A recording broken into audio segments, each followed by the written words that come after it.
She sat me by the kitchen. That's where I watched my son get married. Through a swinging door behind a tray of shrimp cocktail. I paid for the wedding. Every flower, every chair. But when the music started and the toasts began, I wasn't part of it.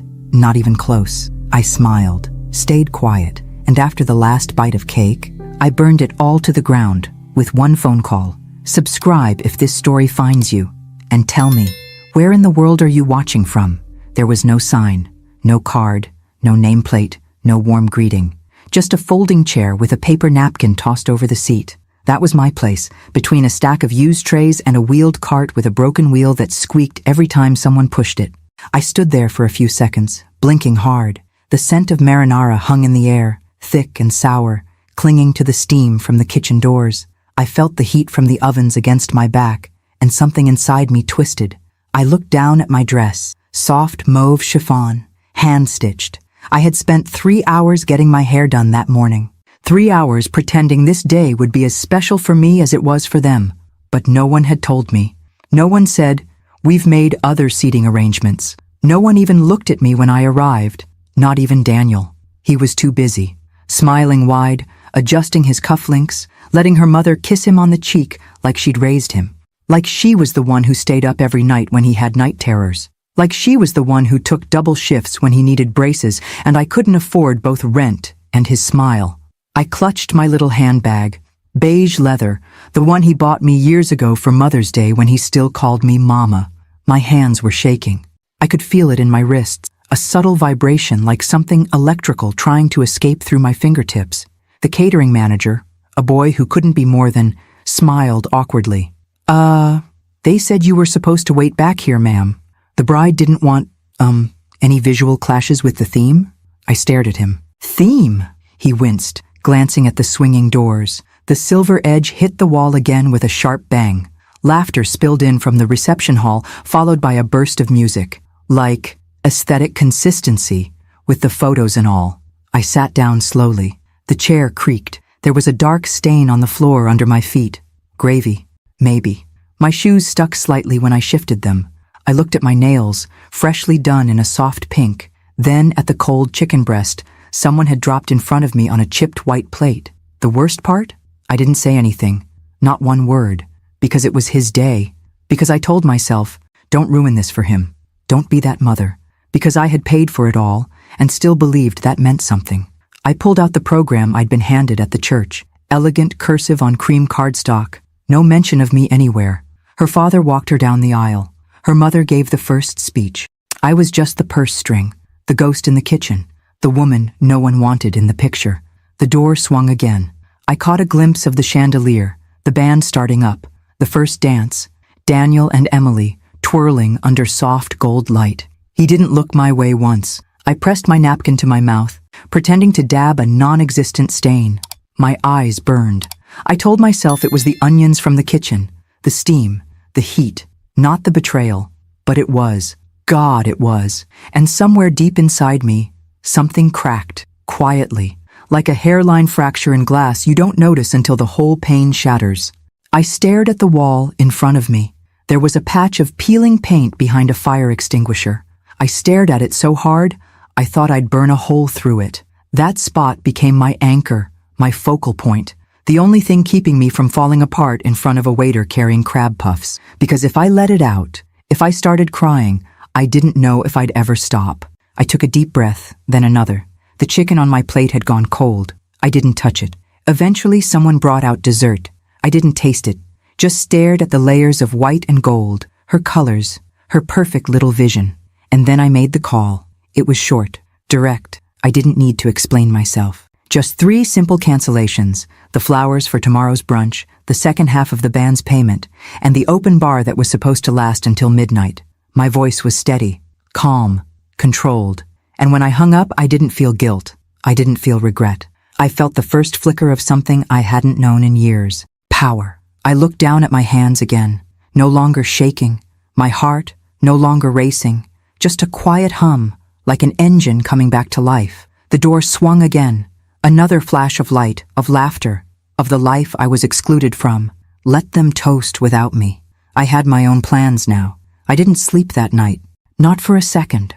I lay in that stiff hotel bed, still in my dress, staring at the ceiling fan spinning above me like it might suddenly unscrew and crash onto my chest. I half hoped it would. I could still smell the kitchen grease in my hair. The perfume of expensive roses mingled with the sour scent of my own sweat. Humiliation clinging to my skin like a second layer. At some point I kicked off my shoes. My feet were swollen. They'd hurt during the whole reception, but I hadn't dared take them off. I needed to look presentable, even in the kitchen. It was around a.m. when I sat up. The digital clock glowed red. My phone buzzed again on the nightstand. I didn't check it. I already knew what was there. Missed calls from Daniel, from Emily. A message from my niece that just said, "What happened? Everyone's freaking out." I opened the wedding budget spreadsheet on my tablet. I'd been keeping it meticulously for over a year. I knew every cent, every adjustment, every upgrade, every indulgence Emily asked for, always with a tight smile and that word she used like a knife wrapped in satin: elevated. Margaret, we just want something a little more elevated. That's how I ended up agreeing to hand-calligraphed invitations from some boutique Etsy vendor in Vermont. That's how the venue changed from the community church hall to a restored barn with chandeliers and antique whiskey barrels. That's how the open bar added a custom cocktail menu, and the cake went from 2 tiers to 5. I paid for it all. No one offered to split the cost. Not Daniel, not her parents. And I never asked, because I wanted him to have everything I couldn't afford when I was raising him. I scrolled through the transactions. My breath caught when I saw them. 2 unauthorized charges made just days before the wedding. Bar tab from a tasting event. Dress rehearsal dinner upgrade. Same restaurant where they sat me in the back near the kitchen again. My stomach clenched. I double-checked the card. My card. Used without permission. And then I saw the note she left on Venmo to one of her bridesmaids. His mom is covering everything. Might as well go big. Wedding vibes. I didn't cry. Not this time. I felt nothing. That strange, heavy nothing that comes after too much pain. Like my insides had gone numb. Like my nerve endings had curled inward to protect themselves. I reached over and turned on the lamp. The light stung my eyes. I went to the mirror above the dresser. My reflection startled me. There was mascara smudged beneath my eyes. The soft lines of my mouth had hardened into something unfamiliar. My hair was flat, one side crushed from the pillow. I looked like someone who had aged 10 years in one night. But then, something shifted. I smoothed my hair back, washed my face, sat down at the desk, and opened my email. I drafted 3 messages. One to the florist: "Please cancel Sunday delivery. The payment balance is withheld. Thank you." One to the band: "Due to changes in the event schedule, we will not require the second performance. Please consider the matter closed."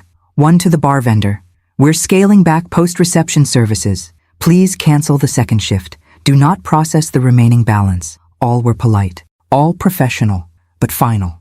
It was almost dawn when I hit send, and when the sky outside turned from black to bruised blue, I closed my tablet, sat on the bed, listened to the quiet hum of the air conditioning, and for the first time in months, I felt like myself again. I wasn't angry, not yet, but I was done. Done being convenient, done being the wallet, done being the afterthought. Let them figure it out, let them scramble, let them remember the moment the music cut off, the bar stopped pouring, the flowers never arrived, and wonder why. And maybe, just maybe, they'd remember who made that wedding possible in the first place. The woman in the kitchen, the one they didn't want in the photos. The music pulsed through the wall like a distant heartbeat. I sat there, in that folding chair, with a plate of cold hors d'oeuvres and a Diet Coke from the catering cooler, and tried not to listen, but I couldn't help it. Every laugh, every cheer, every clinking glass, it all made its way back through the swinging door, like a cruel reminder of where I wasn't. I could hear someone making a toast, male voice, probably her father, or maybe Daniel's best man. I leaned back slightly, just enough to catch a glimpse through the crack of the door. There they were, lined up in front of that ridiculous floral arch I paid $10 for. Gold chairs, floating candles, custom neon sign that read, "The future is forever," in loopy cursive. I recognized the voices even when I couldn't see the faces. Emily's mother, Susan, with her signature fake sympathy tone. "Oh my God, Daniel, you are just the sweetest man alive. Emily is so lucky." Then laughter, cheers. I froze. There, sitting at the head table, was Susan, draped in navy chiffon, dripping in pearls like she was born into old money, which she wasn't. She had met me only 3 times before the wedding. Never asked about my life, never thanked me for the payments, never even offered to contribute a penny. Next to her, Emily's father, holding court like a suburban king. Big, booming laugh. Same man who told me at the rehearsal dinner, "We really admire your perseverance. Raising Daniel on your own and all. Must have been hard. Perseverance. As if I'd hiked a mountain, not worked years in scrubs so my kid could have a life without hand-me-downs. And there was Daniel. My Daniel, smiling like a stranger, sitting between her parents like he'd always belonged to them.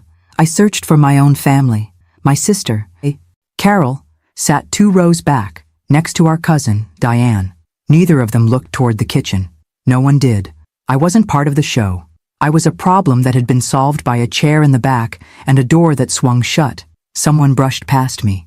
A waiter, young girl, probably in college. She glanced at my plate and smiled, awkward and guilty.